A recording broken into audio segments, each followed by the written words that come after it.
Halo semuanya, selamat datang kembali di channel Remaja Disorientasi bersama aku, Faisal. Saat ini aku mau bahas tentang apa sih yang terjadi setelah bonus demografi.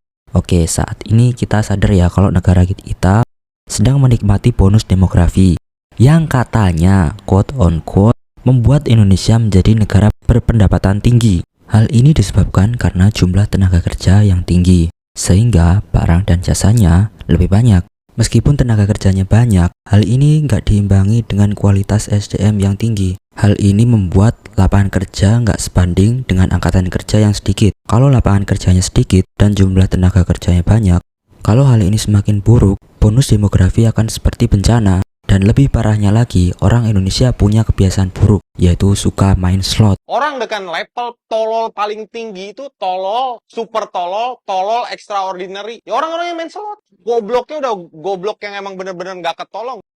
Kalau hal ini terus-terus berulang, dampak bonus demografi tidak akan maksimal. Tapi apa yang terjadi ya kalau Indonesia belum sempat menjadi negara berpendapatan tinggi saat bonus demografi sudah berakhir dan masuk ke aging population atau fase penuaan penduduk. Bagi kamu yang belum tahu aging population itu apa, aging population adalah fase di mana suatu penduduk atau suatu wilayah yang mayoritasnya adalah lansia. Hal ini memang biasa terjadi setelah bonus demografi. Menurut data BOK, ada 22 juta orang Indonesia yang berusia antara 35 hingga 39 tahun. Memang sih Indonesia masih jauh menuju aging population. Tapi artinya 30 tahun ke depan ada sekitar 20 juta lansia.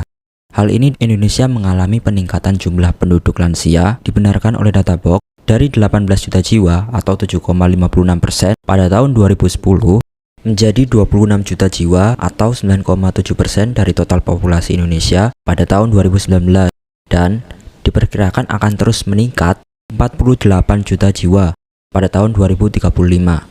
Kira-kira bisa nggak ya tahun 2035 Indonesia menjadi negara berpendapatan tinggi? Lalu negara mana aja sih yang sudah mengalami aging population? Berdasarkan sumber theglobalEconomy.com, ternyata Monaco dan Jepang 30% warganya ternyata 65 tahun ke atas. Lalu apa sih dampak dari aging population? Kalau Indonesia belum menjadi negara berpendapatan tinggi, turunnya peluang Indonesia untuk menjadi negara berpendapatan tinggi. Hal ini dikarenakan turunnya produksi dan jasa yang dihasilkan. Ketika memasuki usia senja, banyak orang yang tidak bekerja. Akibatnya, sumber pendapatan negara dari pajak akan berkurang drastis. Dan yang perlu kalian ketahui, tahun 2022, 65% pendapatan negara itu berasal dari pajak. Jelas, pendapatan dari pajak akan menurun kalau rata-rata masyarakatnya sudah tidak bekerja. Yang nomor 2, belanja negara akan lebih dihabiskan untuk kegiatan yang konsumtif daripada yang produktif, seperti belanja kesehatan lansia dan pembayaran dana pensiun. Belanja negara akan meningkat untuk kegiatan yang konsumtif, dan jalan satu-satunya negara menambah hutangnya. Belum lagi fasilitas BPJS yang saat ini belum baik. Nomor 3, investasi nggak akan meningkat. Ketika orang masuk masa pensiun, mereka tidak berencana untuk membuka bisnis karena terlalu beresiko. Tambah lagi, umur mereka yang sudah tidak lagi muda sudah mencapai batasannya. Mereka tidak berencana untuk membuka bisnis. Kalau nggak buka bisnis, nggak ada lapangan pekerjaan.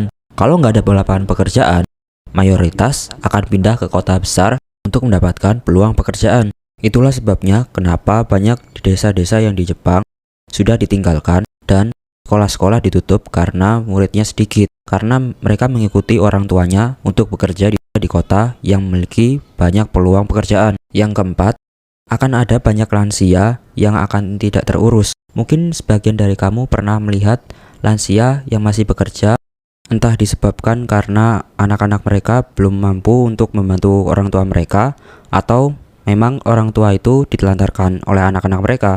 Lalu apa nggak ada ya solusi supaya Indonesia nggak masuk aging population? Jawabannya nggak ada, karena ini seperti siklus musiman, tapi masih bisa kok diredam dampaknya. Yang pertama, memperhatikan kesehatan lansia, mulai dari makanan, olahraga, dan juga istirahatnya. Tapi alangkah lebih baiknya kalau sejak usia muda kita sudah menjaga semua itu. Selain itu, olahraga dapat meminimalisir penyakit-penyakit kronis, serta untuk memperhatikan konsumsi gula. Menurut data box, Indonesia menjadi negara dengan jumlah diabetes terbanyak se-ASEAN. Dengan data tahun 2022, jumlah diabetes Indonesia mencapai 42.000. Wow, angka yang nggak main-main ya. Nomor 2, meningkatkan layanan kesehatan. Hal ini memang butuh perhatian lebih dari pemerintah.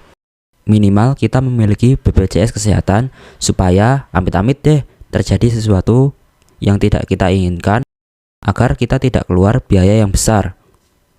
Nomor 3, menguatkan peran keluarga. Hal ini kita wajib melakukannya ya, sama seperti mereka yang telah merawat kita saat masih bayi. Nomor 4, menyiapkan uang pensiun. Lalu berapa sih uang pensiun yang dibutuhkan? Rumusnya, biaya hidup kita saat ini dikali 25. Misalnya, per bulan seseorang membutuhkan uang sekitar 5 juta rupiah. Artinya, 5 juta dikali 12 dikali 25. Hasilnya kita dapatkan 1,5 miliar. Kemudian, uang tadi kita letakkan di dalam deposito yang imbal hasilnya 4% per tahun. Dengan begitu, kita bisa menikmati uang tadi selama 25 tahun meskipun terkena inflasi ya.